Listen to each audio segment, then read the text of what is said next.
Janelle, we understand that you've had a significant impact from crime in Cairns. What's been the response from the leadership in Cairns to your appeals to them for help and support? Okay, so the first thing I did the day after this accident happened to me, where I was rammed by a stolen car, I rang up Michael Healy's office, which I was then told I wasn't in his elected, and to ring Curtis Pitt's office and ask for assistance from his area, because I was in his electorate, because I live in Baden Heights. I then rang Curtis Pitt's office. His receptionist was very nice to me, I must admit that.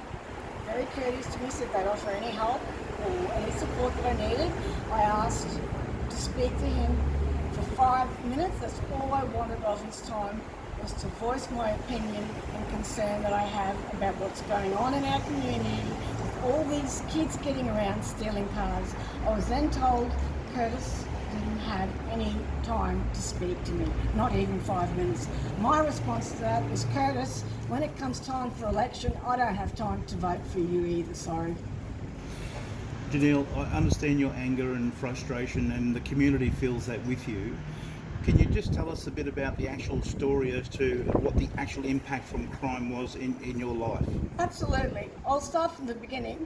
My house burnt down 2 days before this accident. I lost everything I own. It's destroyed my life. 2 days later, I went to the shop to buy a bottle of milk and a loaf of bread. Pulled out of an intersection, came in behind a stolen car, which I knew was stolen because it was all over Facebook and had already rammed a police car, and they were looking for it and asking citizens to ring triple O when they sighted it.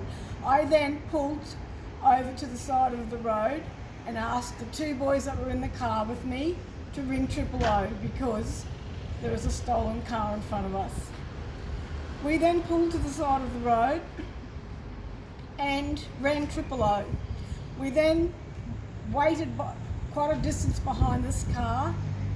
We were then boxed in by another stolen car who were working together in conjunction with these other children in the car. I then stayed in my car, locked the doors, and stayed on the phone to triple O explaining where we were. The other car left. I was then reversed into and rammed up the street by the stolen car. And I now have a significant whiplash injury to my neck, not allowing me to be able to function properly, to sleep, or to even get on with my life. I've got a lot to do and a lot to deal with, and screwed my life. He's basically committed grievous bodily harm against me by doing this to me.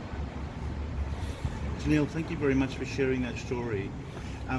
The audience here, our members, our supporters at the Crime and Justice Action Group, what's the one thing or two things that you need urgently in order to help you get back on track with your life?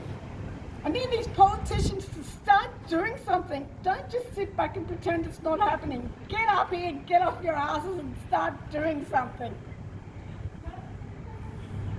Excellent.